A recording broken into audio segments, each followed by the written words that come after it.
Welcome alpha. தெரிந்து கொண்ட வேத பகுதி சங்கீதம் 51.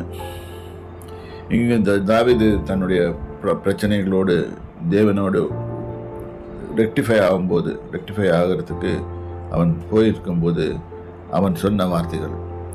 அப்போ கர்த்தரை எப்படி ஒரு மனுஷன் அணுக வேண்டும் என்று அவர் சொல்லிக் கொடுக்கிறார் என்றால், பலியை நீர் விரும்புகிறதில்லை, விரும்பினால் செலுத்துவேன். தகன பலிகளும் உங்களுக்கு பிரியமானதல்ல. தேவனுக்கு ஏற்கும் பலிகள் நொறுங்குண்ட ஆவி, இதுதான் நம்மளுக்கு வேண்டும். நமது ஆவி நொறுங்குண்டு தேவனே நறுங்குண்டதுமான இருதயத்தை, நெக்ஸ்ட் இருதயம், ஆவி நொறுங்குண்டு போயிருக்கணும். ரெண்டாவது இருதயம் வந்துச்சுனாலே இட் அட்ராக்ட்ஸ் காட். அவர் புறக்கணிக்க மாட்டார்.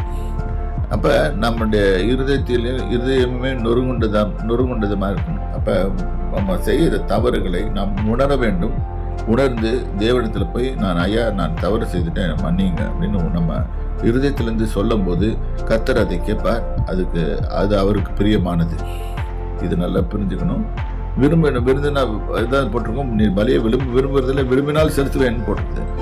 டுடே இன்னைக்கு நம்ம கிறிஸ்தவ வாழ்க்கையில் இஷ்டத்துக்கு நம்ம ஸ்தோத்திர பலிகள் அதெல்லாம் சொல்லிடுறோம்.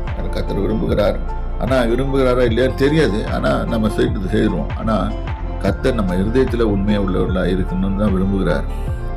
ஆகவே அந்த வசனத்தை பிடித்து கொண்டு, கர்த்தாவே நொறுங்குண்டதுமான ஆவி தான் எனக்கு வேணும்.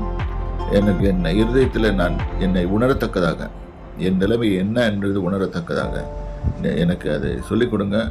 கர்த்தாவே, I need Jesus all the time. இது சொல்லிக்கிட்டே இருங்க. கர்த்தர் உங்களை ஆசீர்வதிப்பார். கர்த்தருடைய நாமத்துக்கு சொல்கிறேன்.